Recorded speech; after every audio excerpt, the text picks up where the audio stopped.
Okay.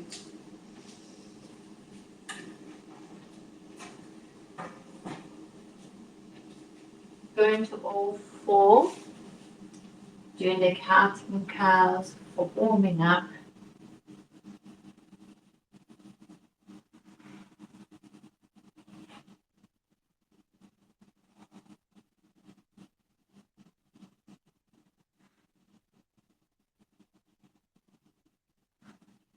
Then going into child pose, stretching the hands forward.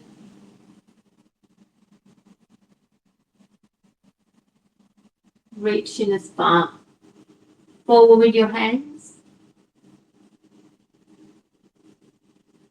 Going to the right side.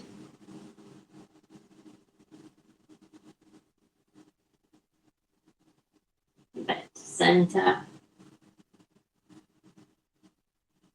Going to the left side.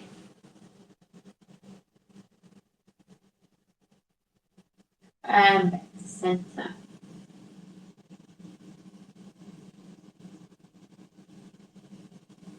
Walk your hands back. And coming up to stand. Okay. We're going to do the hip high against the wall. Shoulder blades, so the chest is open but not flaring out the rib cage. The feet are slightly away from the wall for balance. Hands can be on the wall.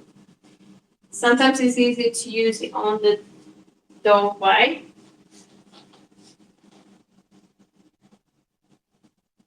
But use the wall as a guidance of being straight.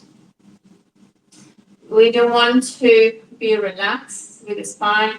There's a core engagement, lengthening of the spine with the rib cage in, and then is leg lifting. So when you lift the leg, it's now about sliding or having the rib cage sliding. So we stay straight, lifting the hip and lowering. Trying to stay attached to the wall.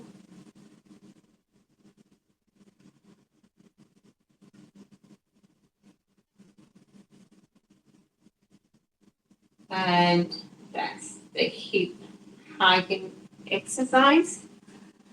The shoulder slides is having a block against the wall. The feet separated for balance. Find the center, engage your core. The hips that move is just the shoulders slide to the wall. The hands can stay down or the arm can be up next to the ear to slide.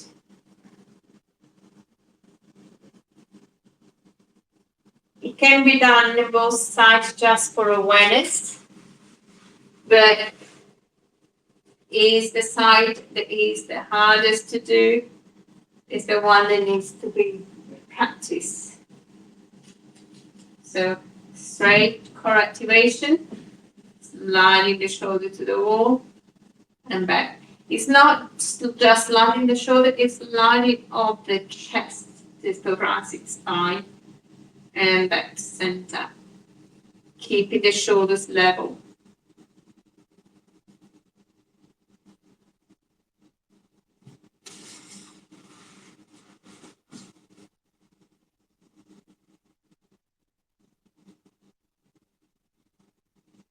It is very obvious which side one needs to practice because one side comes very easy while the other one is much harder, more difficult.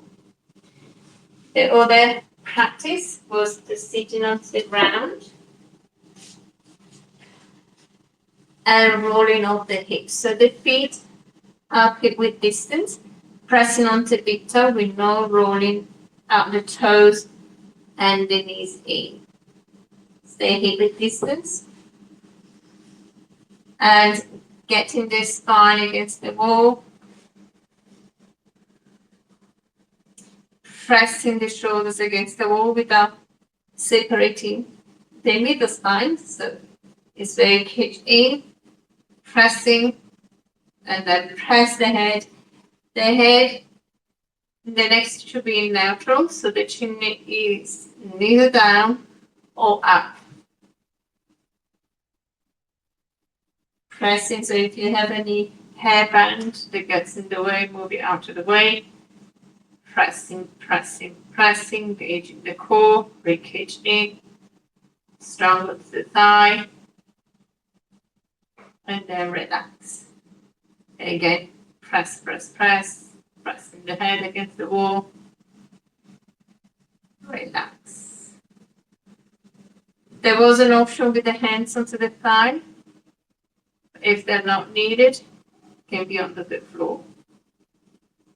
And make sure the feet are fully onto the ground without lifting the big toes, rolling the foot, and bringing the knees in. And relax. So when you're pressing the whole spine and the head, the core engaged, ribcage in, and relax. The last exercise that we did is to use a chair to expand the compression.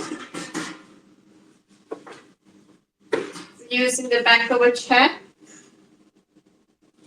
is bringing the hands on the chair, flat spine, and then you're leaning onto the backrest where the hips rotate. So it's the top of the thighs. And then you walk your feet away and slowly bring your chest down, extending the arms, reaching down with the hands.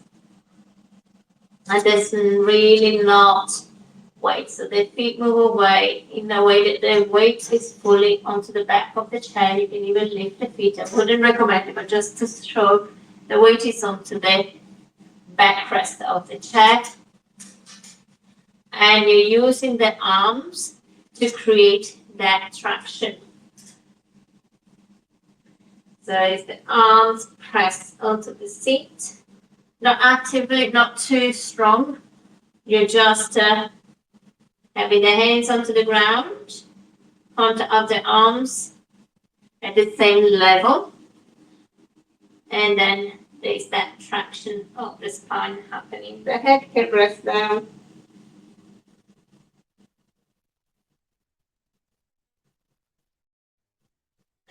And this has to be increasing time as one gets used to it. To come out, hands onto the seat, pressing down, flatten the back, walk the feet back towards you. Then if you want, you can do just a full bend, sway side to side, and then rolling back up. Okay.